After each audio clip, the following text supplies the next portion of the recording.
Hello, everyone, and welcome back to Between Two Worlds. I am your host, Annika. And quickly, before I go any further, I just want to say a huge thank you to everyone who follows this show. I now have 111, I was going to say 111 followers, and honestly, that's fucking bonkers. I didn't even think I would get to 20, and well, here we are, and we are only about 2 months away from a 1 year anniversary on this podcast. So, thank you again. All right, so today we are diving into part two of our exploration into the devil figure, but this time we're going straight to the source. If you listened to my previous episode about the devil and folk traditions, you heard me talk about how the devil of witchcraft and folk magic is something entirely different from the Christian Satan. Well, today we are going to unpack exactly how Christian Satan came to be, and, well, spoiler alert, it's not what you've been told. And really, I would like to be honest with why this episode matters to me personally. As someone who grew up with this religious programming around Satan, the fear, terror, and the way that figure is used to really control every aspect of your thinking and your behavior, deconstructing this mythology, at least for me personally, has been essential to that part of my healing journey. So, understanding how Satan was constructed, who Lucifer actually was in the original texts, and why Christianity needed this kind of ultimate enemy figure can be incredibly liberating. It's not about becoming a Satanist or embracing evil, it's about freeing ourselves from these fear based programs that was honestly made up by humans for specific political and even psychological purposes. And then, honestly, sort of taking that shit back and choosing to work with the folk devil or the devil within witchcraft to entirely reclaim it. So, today we are looking at the theological origins, the historical development, and most importantly for us as practitioners, how understanding this construction can help us reclaim our power and heal our relationship with our own spiritual practice. That's my little ice cup. So I hope you grab a drink because I have quite a lot to fucking say. And I'm going to apologize in advance. I know usually my episodes are a bit shorter. I've been wanting to make them longer. And, well, this one's going to be a little extra long.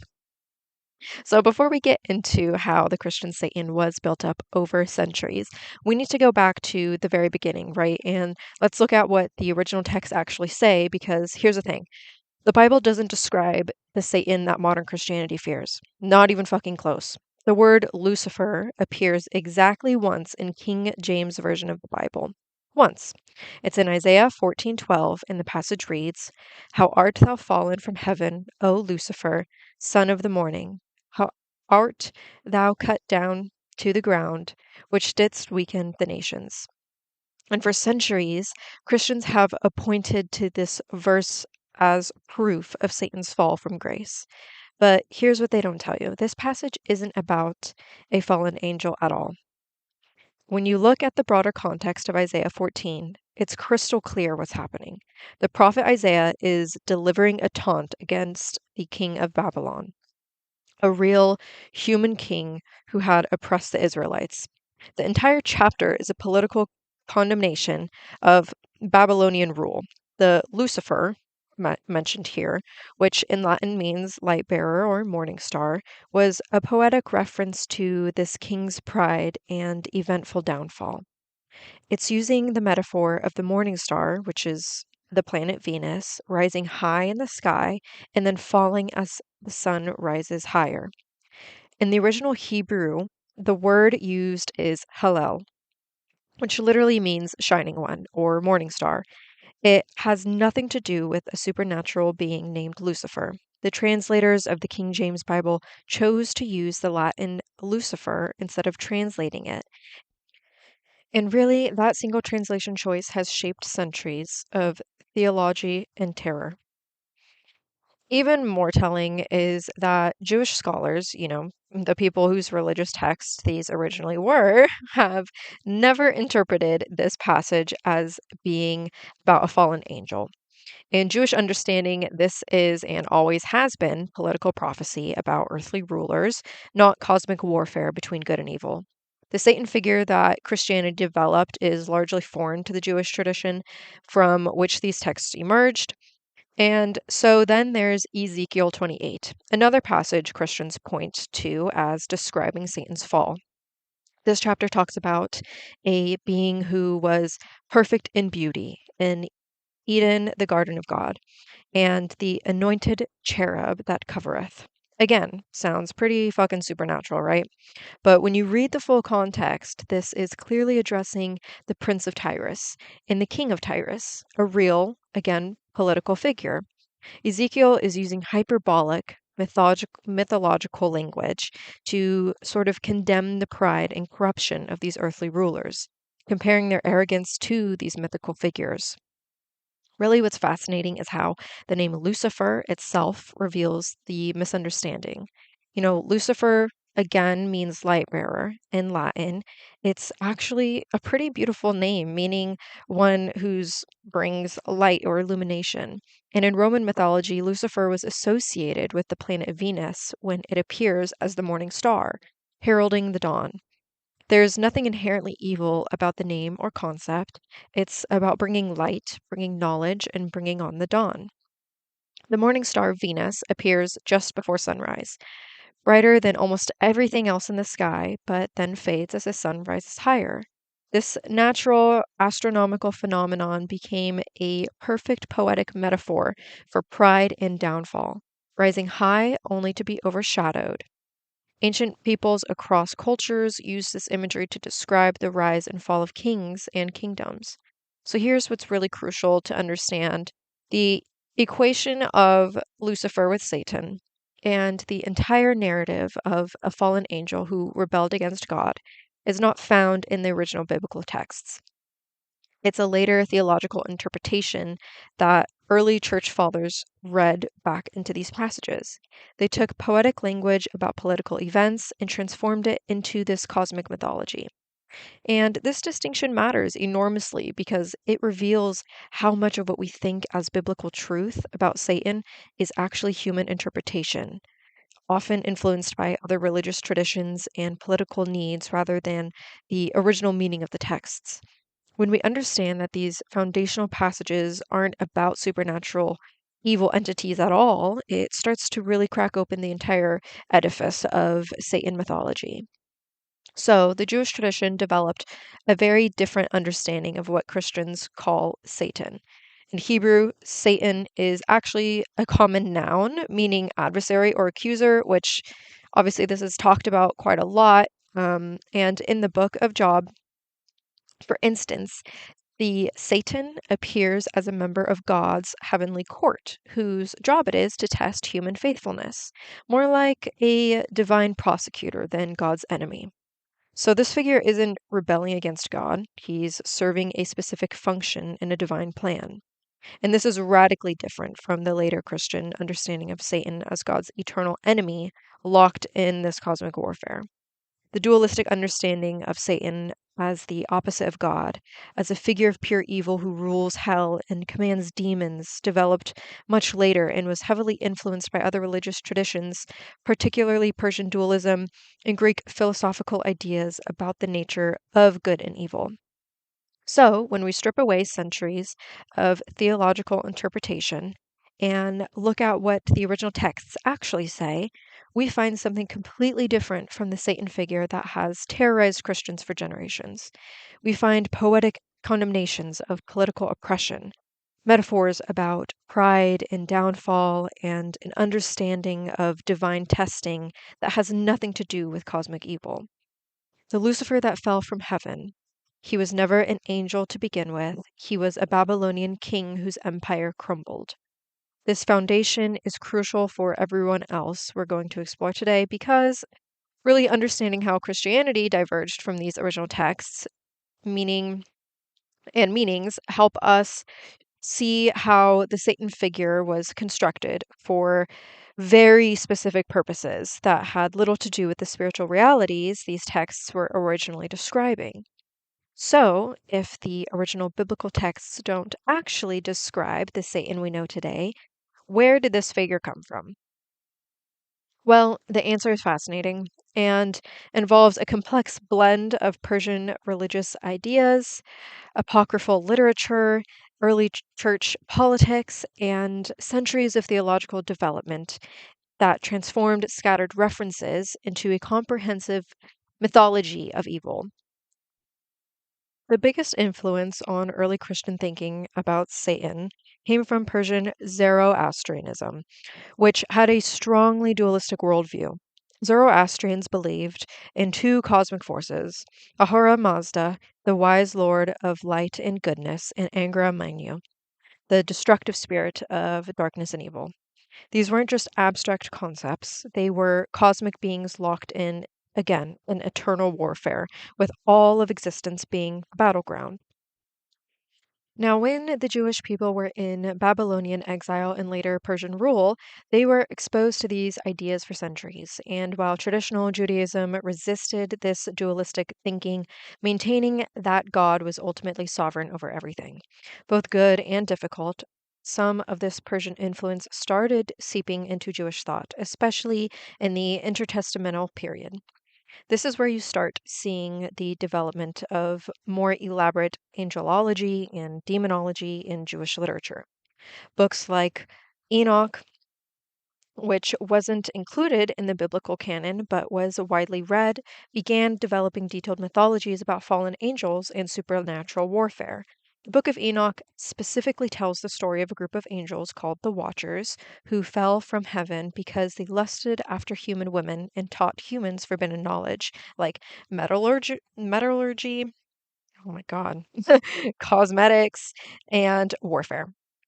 Interestingly, in Enoch, the chief of those fallen angels is actually called Azazel, not Satan or Lucifer. But these stories provided a template that later Christian theologians would use to build their Satan mythology. The idea of angels falling from heaven, of supernatural beings teaching humans forbidden knowledge, of a cosmic rebellion against the divine order. All of this comes from these intertestamental texts, not from Hebrew Bible itself. By the time Christianity emerged, there was this rich folklore floating around about fallen angels and this cosmic warfare. But it took the early church fathers to synthesize all of this into a coherent Satan theology. And they had very specific reasons for doing so that went far beyond just interpreting scripture. Augustine of Hippo, writing in the 4th and 5th centuries, was one of the most influential figures in shaping Christian understanding of Satan.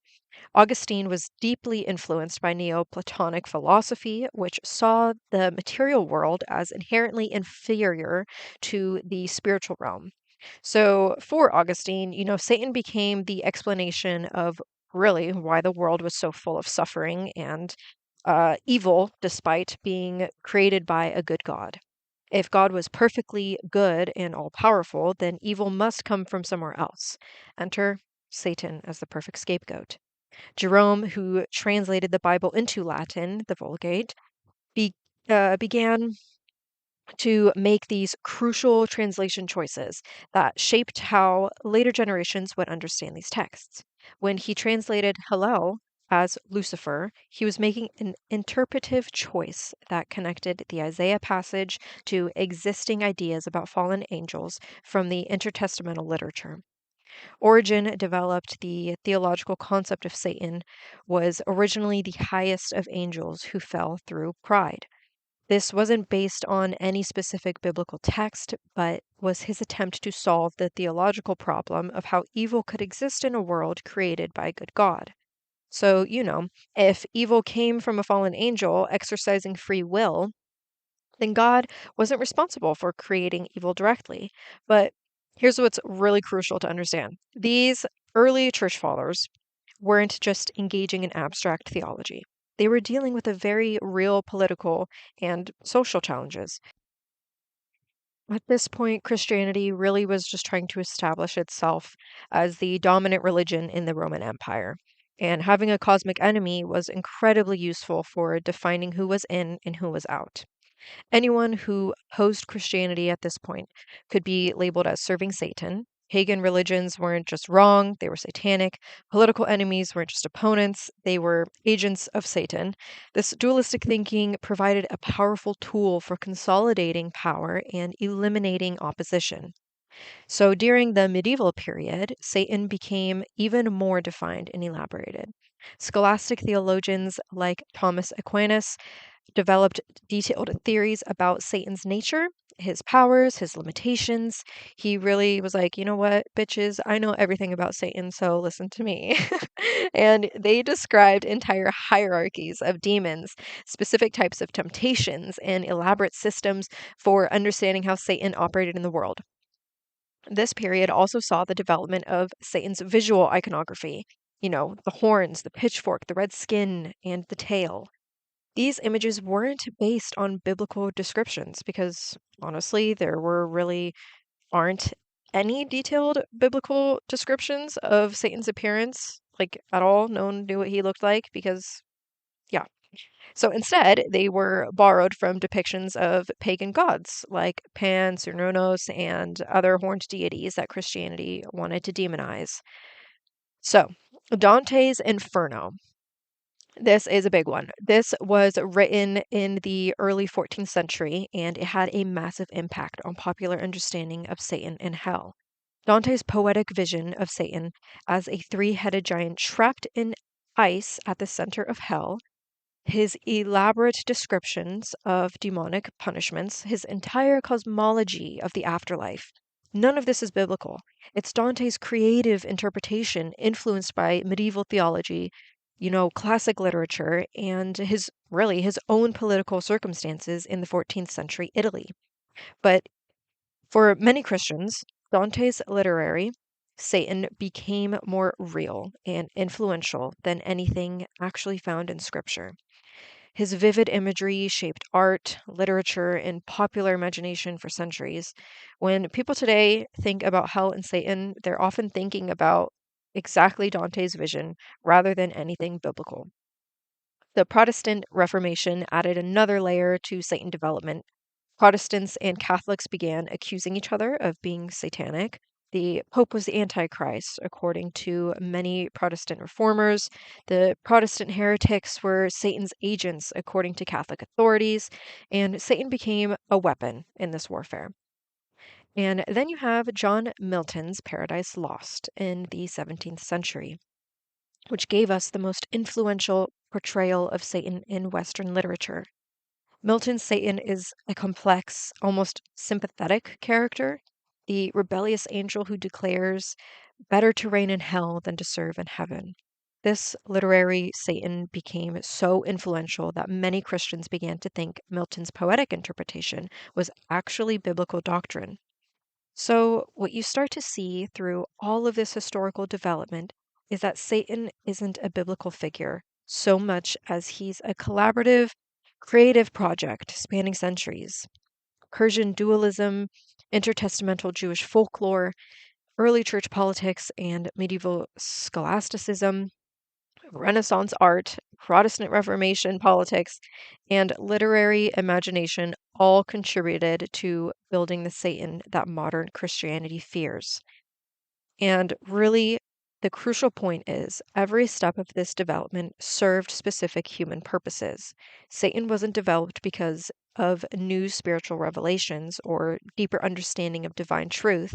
He was developed because he was useful for explaining suffering, useful for establishing religious authority, useful for demonizing enemies, and useful for controlling populations through fear. The Satan that terrorized so many of us growing up in Christian environments is essentially a theological construction project that took centuries to complete and was driven by very human, very political motivations. Understanding this history doesn't mean dismissing spiritual experience or the reality of different kinds of energies and forces in the world, but it does mean recognizing that specific figure of Satan, with all of his associated fears and obsessions, is more about human psychology and politics than about a cosmic truth. So, now that we've seen how Satan was historically constructed, Let's pull apart some of the key mythological elements that have become so central to Christian fear. Because when you start to examine these stories critically, you really start to realize just how recent and how human they really are. So, I want to start with the whole fallen angel rebellion narrative. The whole story where Satan was originally the highest angel who rebelled against God out of pride and was cast down to hell with a third of the angels. This is probably the most fundamental Satan myth in Christianity. And guess what? It's not in the Bible. Like, at fucking all.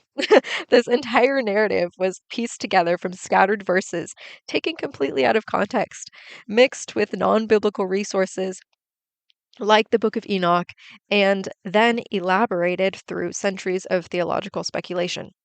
The famous passage in Revelation about the war in heaven where Michael fights the dragon.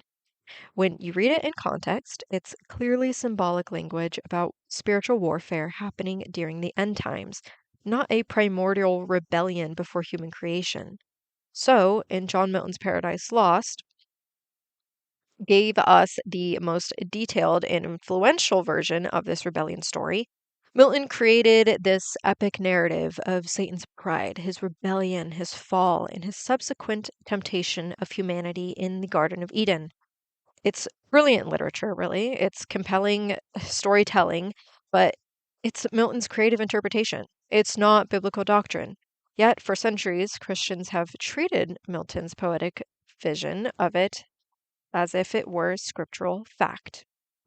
What's particularly fascinating is how Milton's Satan actually becomes a sympathetic character.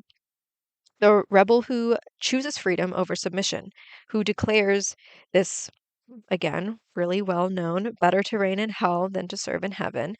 Many readers find Milton's Satan more compelling than his God, which wasn't Milton's intention, but it reveals something interesting about the archetype he created. The rebel angel story taps into deep human themes about authority, rebellion, free will, and the cost of independence. When you start to understand that this literary mythology, rather than a cosmic truth, you can appreciate it for what it is without being terrorized by it. The story of the fallen angel isn't describing a real supernatural event, it's exploring very human psychological and philosophical questions through mythological language. Then there's the whole problem of evil that Satan was created to solve. If God is perfectly good, perfectly loving, and all powerful, then where does evil even come from? In a monotheistic system, this creates a logical problem. Either God created evil, which honestly contradicts his perfect goodness, or God can't prevent evil, which again contradicts his omnipotence. Or God doesn't want to prevent evil, which contradicts his loving nature. So, Satan solves this theological puzzle by creating a secondary source of power that's responsible for evil. Now, evil comes from Satan, not God. God remains good, but evil exists because this rebellious force. It's a clever theological solution, but it creates its own problems. Like, what if God is truly all powerful? Why doesn't he just eliminate Satan? And if God created the angels with free will, knowing some would rebel, isn't God ultimately responsible for evil anyway? What you end up with is this elaborate, again, theological system that keeps having to explain itself in more and more complex ways. Theodicy, the study of why evil exists despite a good God, became an entire branch of Christian theology, all because Christianity needed Satan to serve as the cosmic scapegoat for evil. But from a psychological perspective, what's really happening here is projection. Humans have always struggled with the dark aspects of existence: suffering, death, violence, selfishness, destructive impulses. They are uncomfortable realities we'd rather not acknowledge as a part of natural order or as aspects of our own psyche. So Satan becomes the perfect repository for all this discomfort. Everything we don't want to acknowledge about ourselves, everything we don't want to accept about reality, everything that makes us uncomfortable about being human, we can project it all onto Satan and then declare it foreign to our true nature. This is what the anthropologist Renée Girard called the scapegoat system, or the scapegoat mechanism. Communities deal with internal conflict and tension by selecting a scapegoat, someone or something to blame for all of the community's problems, all of the bad things that get projected onto the scapegoat, and then the scapegoat is expelled or destroyed, temporarily restoring community harmony. Satan functions as the ultimate scapegoat, not just for communities, but for all of Christianity and arguably for Western civilization more broadly. Everything problematic, everything difficult, everything that we don't want to integrate about human nature gets projected onto Satan and declared evil. Then we can maintain the illusion that we are fundamentally good and that all the bad stuff comes from the outside of us. This is fucking ridiculous, and this is psychologically comforting in the short term, but ultimately destructive because it prevents us from doing the real work of integrating our shadow aspects and taking responsibility for the full spectrum of human nature. Instead of acknowledging the humans are complex beings capable of both beautiful and terrible things, we split everything into good. Us, God, light, and then evil. Them, Satan, darkness. From a depth of psychology perspective, Satan represents the collective shadow of Christianity. All of the aspects of human experience that Christian culture has deemed unacceptable sexuality, anger, wildness, rebellion, questioning authority, embracing the body, and finding the sacred in nature. All of these natural human experiences got labeled as satanic because they threatened religious control. The other thing that's crucial to understand is how Satan serves as the ultimate other.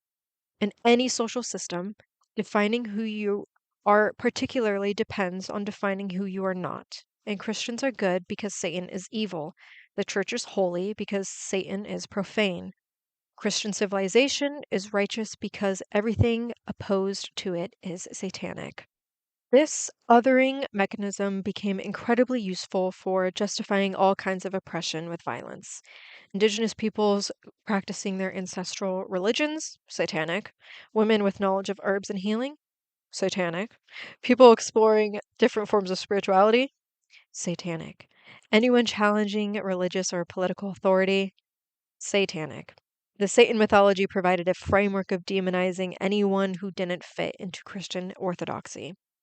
What's particularly insidious is how this Satan mythology gets internalized by individuals.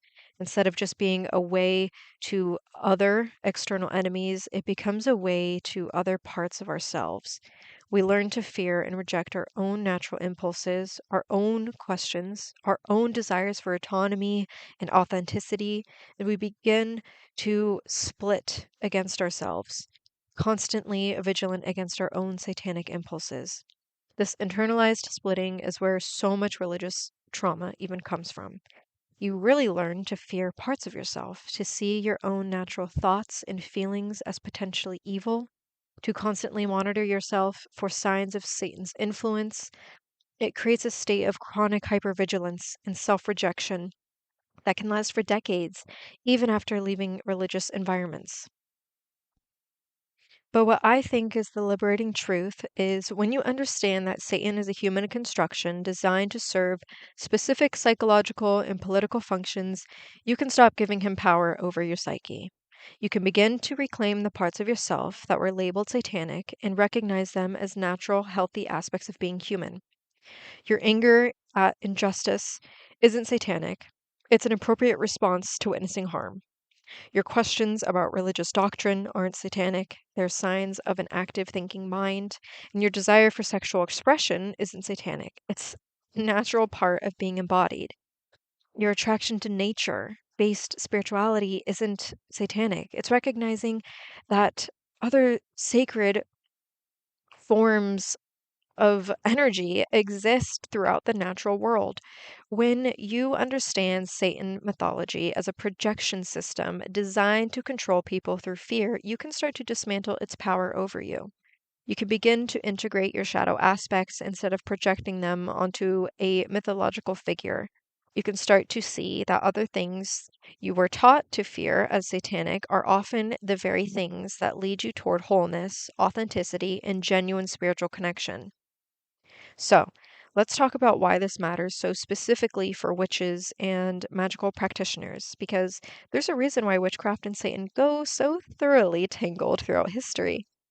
And understanding that connection is key to breaking free from religious programming that might still be affecting your practice. The simple fact is that association between witchcraft and Satan was deliberate political strategy, not a natural or inevitable connection. Early folk practitioners weren't worshiping the devil. They were working with the land, the plant allies, with ancestors, and the turning of the seasons, which spirits that had nothing to do with Christian cosmology. And while, yes, they were working with a form of the devil, if you listen to my previous episode, which is kind of a part one to this, the witch's devil, you can learn more there. However, when the church was expanding its power throughout Europe, it needed to eliminate competing forms of spiritual authority. And the most effective way to do that wasn't just to say, our religion is better. It was to say, your practices are actively evil and in service to the ultimate enemy of goodness. This strategy accomplished several things at once. First, it discredited traditional spiritual practices by associating them with evil. Second, it created fear that would prevent people from exploring these practices. Third, it justified extreme measures, including torture and execution, against those who maintained these practices. Texts throughout history, especially in the 14th to 16th centuries, make this connection explicit. It insists that witches must have made a pact with Satan to gain their powers. It describes elaborate rituals where witches supposedly meet with the devil, kiss his ass, and promise to serve him in exchange for magical abilities. Again, I talked about this in my episode about the Malleus Maleficarum. These descriptions of witches' Sabbaths and devil worship don't come from actual witch confessions until after the witch hunters introduced these ideas. In other words, the inquisitors would torture people until they confessed to whatever narrative the church had already constructed. Then these coerced confessions would be used as evidence that witches really did worship Satan. It was a closed system of circular logic and confirmation bias, powered by extreme torture. When you're being subjected to unimaginable pain, you'll confess to whatever the fuck your tormentors want to hear. And what they wanted to hear was that you had renounced Christ and embraced Satan. So these forced confessions don't tell us anything about actual historical witchcraft. They tell us about the fantasies and the fears of the witch hunters themselves. What's particularly telling is what got labeled as satanic during the witch trials. Knowledge of herbs and healing, satanic. Female sexuality and reproductive knowledge, satanic. Working with the cycles of nature, independent spiritual practice outside of church control, all of these were labeled as satanic. Essentially, anything that threatened male church authority or offered people alternatives to total religious dependency was declared to be in league with the devil. This also explains why women were disproportionately targeted during witch hunts. Not all, but a lot. The church had always had a complicated relationship with female spiritual power. There's a reason all clergy were male, why women couldn't speak in the church, why the divine feminine was systematically erased from Christianity. And female spiritual authority was a fundamental threat to the patriarchal structure of the church. So, what better way to neutralize that threat than to associate female spiritual power with the ultimate evil? This wasn't just about eliminating competing spiritual practices. It was specifically about eliminating women's access to spiritual authority and autonomous knowledge. One of the most effective aspects of this strategy was how it stole power from natural sources and reassign it to Satan. Think about it. The power of plants to heal wasn't attributed to the plants themselves or to the practitioner's knowledge. No, suddenly that healing or harm must come from Satan's power. The ability to influence weather or fertility wasn't seen as working with natural forces. It was reimagined as Satan giving you supernatural abilities in exchange for your soul. This theological sleight of hand accomplished something profound. It separated people from a direct relationship with the natural world.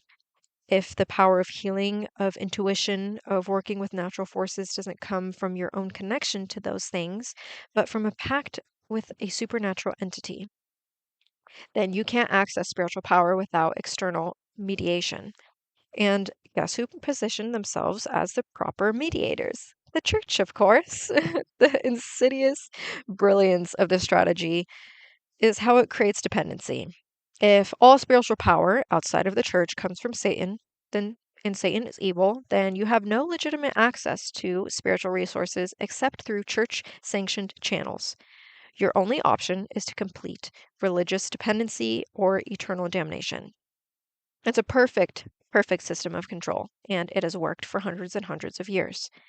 And let's be real about what was targeted during the witch hunts. It wasn't just any folk practice, but specifically those practices that helped people maintain autonomy from religious and political powers. Midwifery gave women control over reproduction. Herbal knowledge meant you didn't need church sanctioned healers. Divination allowed you to make decisions without consulting religious authorities. And folk magic gave you ways to influence your circumstances when political systems failed you. All of these represent forms of independence that threatened established power structures. This is why the connection between witchcraft and Satan tells us much more about Christian fears and power dynamics than it does about historical witch practices. So, really, what we see in the witch trial records isn't actual devil worship. It's the projection of the church's anxieties about losing control, about women's power, about practice outside institutional structures, and really about people maintaining direct spiritual connections without clerical mediation. For those of us practicing today, understanding this history helps us recognize when we're still operating out of these internalized fears. Have you ever felt a moment of fear when working with certain herbs or performing certain rituals? Have you hesitated to work with the dead or a crossroads energy? Or with sexuality in your practice? Have you worried that certain forms of magic might be a little too dark or dangerous? These hesitations often stem directly from the Satan witch connection that was artificially created during the Inquisition period. Modern witch identity has responded to this forced connection in different ways. Some traditions have explicitly rejected any association with the Christian devil, insisting that they worship nature or the goddess or multiple deities that have nothing to do with Christian cosmology. Other traditions, have definitely embraced diabolic imagery as a form of resistance, reclaiming the very associations that were used to persecute witches. Luciferian and satanic traditions take yet another approach, often working specifically with the light bringing, knowledge giving aspect of Lucifer as an archetype while rejecting Christian moral frameworks entirely. These aren't devil worship in the Christian sense, but completely different spiritual frameworks that find value in the rebel, the light bringer, the questioner, and the one who challenges arbitrary authority. But what all these various approaches are doing is reclaiming agency from a narrative that was deliberately designed to deny spiritual autonomy. Whether by rejecting diabolic associations entirely or by transforming those associations into something empowering, modern witches are reversing the disempowerment strategy that connected witchcraft to Satan in the first place. So, what's important for your own practice is recognizing where you might still be subject to these old fear programmings. When you feel, oh, a crow. Crow? What do you have? Oh, that's a big piece of bread. Yes, it is. Okay, sorry, I got distracted. There's a crow right in front of me who just got a big piece of bread and he's very happy about it. He's gonna go, oh, he's burying it. Okay. Anyway, what was I saying?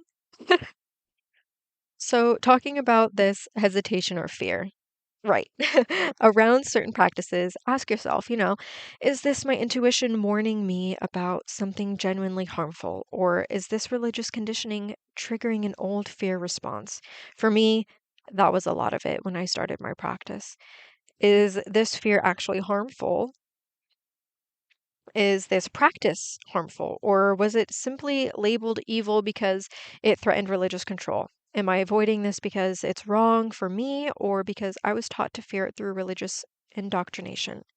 So, understanding the deliberate construction of the Satan witch connection helps us distinguish between genuine ethical concerns and programmed religious fears. It helps us recognize when we're still allowing the Inquisition narratives to limit our spiritual exploration and practice.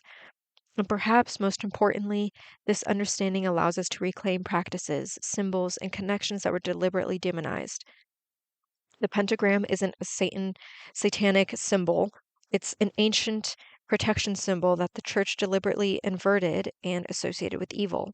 Horned deities aren't demonic. They're ancient representations of wildness, wilderness, and natural cycles that were deliberately demonized to suppress nature-based spirituality. Working with the dead isn't evil. It's a practice, honestly, common to virtually all pre-Christian cultures that was demonized to sever people's connections with their ancestors and make them dependent on church mediation. What we're doing when we practice witchcraft today, especially those of us who've come out of Christian backgrounds, is reclaiming a direct spiritual connection that was deliberately taken from our ancestors. We are reestablishing relationships with plants, with the elements, with our ancestors, our bodies, and the cycles of nature, relationships that were deliberately severed and demonized to maintain religious control. This isn't about embracing evil. It's about rejecting a definition of evil that was created specifically to suppress autonomy, embodiment, and direct spiritual connection. It's about recognizing that the entire framework that connected witchcraft to Satan was a political strategy and not a spiritual reality. So now that we've traced the construction of Satan and examined how it was used to demonize witchcraft, I want to get into the practical work of deconstructing this programming in your own practice. Because understanding this intellectually is one thing, but actually freeing yourself from centuries of fear based conditioning is another thing entirely. The first step is learning to recognize when Satan programming is still affecting your practice. And I will be honest with you, this is subtle. It can be subtle. It could be extremely subtle, almost silent. And it's not always dramatic fear or guilt. Sometimes it shows up as just a vague hesitation around certain practices, or an unconscious avoidance of specific symbols, or maybe it's a feeling that some forms of magic are somehow darker or more dangerous than others. For example, do you feel different about working with roses versus working with nightshade plants? Both are powerful plant allies with their own magical properties and personalities, but one has been culturally associated as safe and pure, while the other has been associated with dark magic and danger. Now, obviously, nightshade can be physically dangerous if mishandled, and I'm talking about the emotional or spiritual response here, but do you feel like working with certain plants somehow puts you at risk spiritually? Or what about symbols? Does a pentagram feel different to you than a cross? Does one feel safer than the other? Pentagram for millennia was a symbol of protection, the four elements plus spirit, the five wounds of Christ in medieval Christianity. It only became satanic when the church decided to demonize it. But if you still feel a twinge of discomfort around the inverted pentagram or certain other symbols, that's old programming at work. Here's another one. Do you maybe feel differently about working magic for healing versus working magic for protection? That might involve binding or hexing someone who's causing harm. Maybe do you feel like one type of magic is somehow more spiritual or acceptable than the other? The distinction between white and black magic is another product of Christian dualistic thinking that separated all actions into good or evil categories. The key to recognizing this programming is paying attention to your emotional responses rather than your intellectual understanding. You might intellectually know that a pentagram isn't evil, but do you feel a little nervous when wearing one publicly? You might understand that working with the dead is a natural part of many spiritual traditions, but do you feel like you're crossing some kind of line when you do ancestor work? These emotional responses are the residue of religious conditioning, and they can persist long after your beliefs have changed. The good news is that once you recognize them, you can start working with them consciously. One of the most effective ways that I found working with this programming is through what I call like a conscious reclaiming. This involves deliberately engaging with symbols, practices, or concepts that trigger old religious fears, but doing so slowly, mindfully, and with intention. So let's say you notice that you feel uncomfortable with inverted pentagrams. Instead of avoiding them or forcing yourself to use them, you might start by simply spending time researching their actual historical meanings. Learn about how they were used in different traditions, look at their mathematical and geometric properties, understand how and why they became associated with evil in Christian contexts. Then you might spend a few minutes each day just looking at the symbol without trying to do anything with it. Notice what comes up for you emotionally. Where do you feel the discomfort in your body? What thoughts arise? What memories or associations surface? Don't try to change or fix anything, just observe and acknowledge what is there. So, as you become more comfortable with just observing your responses, you might begin working with the symbol in small ways. Maybe draw it in your journal, maybe trace it in the air during a meditation, or place a small one on your altar and see how it feels to have it in your sacred space. This process isn't about forcing yourself to adopt symbols or practices that don't resonate with you, but it's more about ensuring that your choices are based on your authentic preferences rather than on fear based programming from religious indoctrination. The same approach works for reclaiming demonized deities or archetypes. If you feel drawn to working with the horned god, like Cernunnos or Pan, but you still carry some anxiety about their connection to the devil, start by researching their actual pre Christian attributes and functions. Take the time to learn about how these deities were honored and, worked with before Christianity demonized them. So maybe even spending time in nature, connecting with the wild and the untamed aspects of the natural world that these deities represent. Notice how it feels to honor the masculine principle in nature without the overlay of Christian moral categories.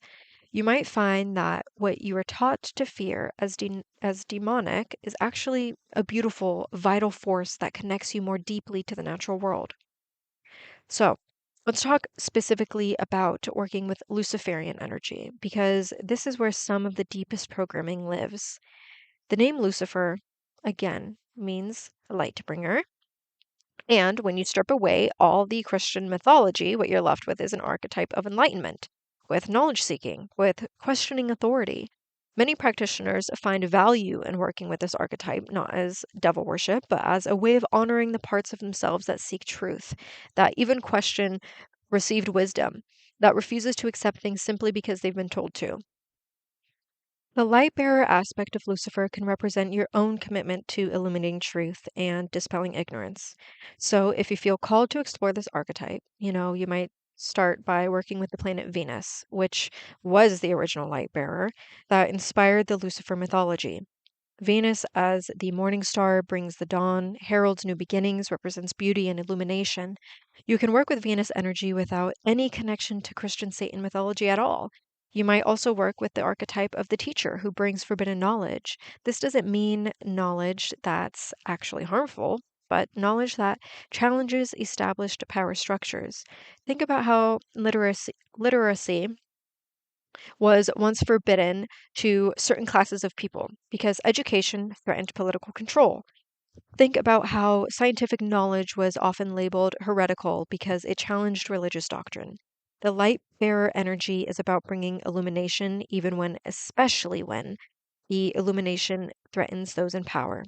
Another crucial aspect of practical deconstruction is working with your shadow and those aspects of yourself that you've been taught to fear or reject as evil. Christianity taught us to project all our uncomfortable qualities onto Satan rather than integrating them as a natural part of human nature.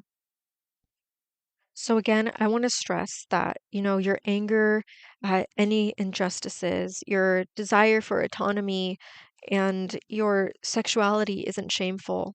It's a vital life force. It's not satanic, and it's a natural drive toward self-actualization.